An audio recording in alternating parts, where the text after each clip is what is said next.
We're back at Mr. Vanderbilt's house, which to me looks like a perfect example of greed. Who needs this much house?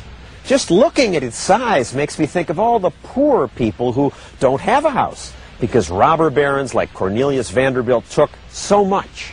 With the money you're going to make... The movie Wall Street gave us reasons to resent the rich. So tell me, Gordon, when does it all end, huh?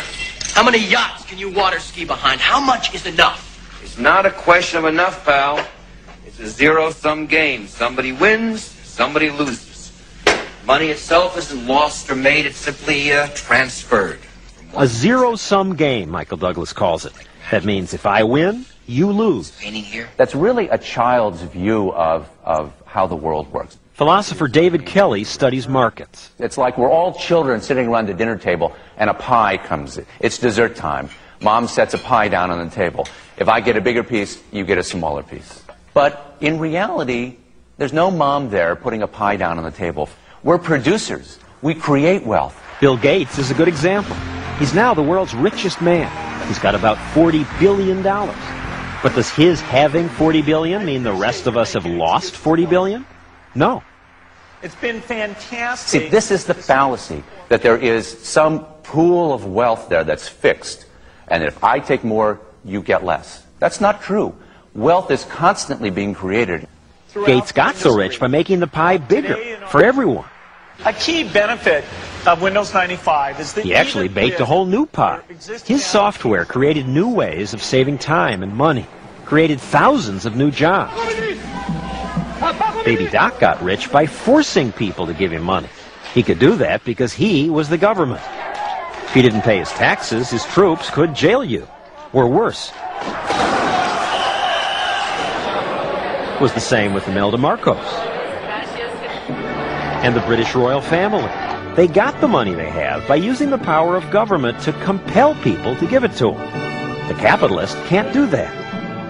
Bill Gates may be just as greedy as Baby Doc, but to get your money, he has to persuade you, entice you. We designed Windows 95. To do that, he has to make something that we will willingly give him money for. All commerce requires both parties to benefit. Take the simplest example. I buy a quart of milk. $1, please? I hand her the dollar, she gives me the milk. We both benefit because she wanted the dollar more than the milk, and I wanted the milk more than the dollar. This is why often both of us say, Thank you. Thank you. Everyone wins, unless someone cheats.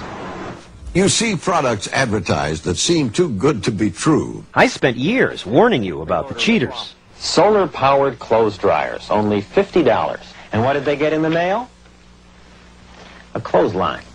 Greed is a terrible thing if it leads people to cheat. But over the years, I noticed the cheaters rarely get that rich. People wise up, stop buying the product. To get really rich, people usually have to work very hard at giving you something you want. Better cars, cheaper clothes, faster food, whatever. The businessman has to win you over. From day one, he has to be concerned with who's buying this. What need am I satisfying? And if that's called greed, then I say greed is good. Greedy, vicious, greedy, destructive people. Greed. Everybody's greedy. It's not destructive? No, a certain amount of it's probably healthy. In their day, John D. Rockefeller and Cornelius Vanderbilt were depicted as evil. Vanderbilt leeched off the poor. Rockefeller was a snake. But the name-calling rarely came from consumers. It was competing businessmen who complained, and newspapers lapped it up, calling the tycoons robber barons. You could not find a more inaccurate term for these men than robber barons.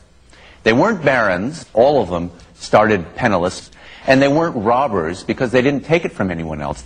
They took it from their customers. Not from the customers, they kept selling the products cheaper and cheaper. Vanderbilt got so rich by pleasing lots of people. He did that by making travel and shipping cheaper. He used bigger ships, faster ships. He served food on board. People liked that.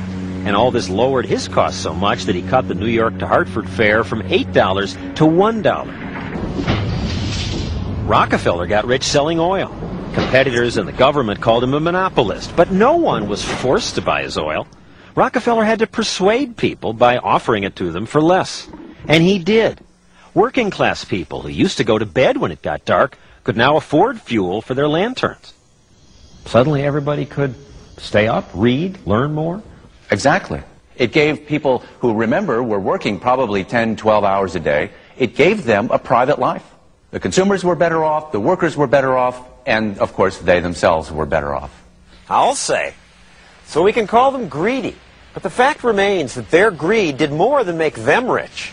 It gave the rest of us good things. That wasn't their goal. Their goal may have been just greed. But to achieve that, they had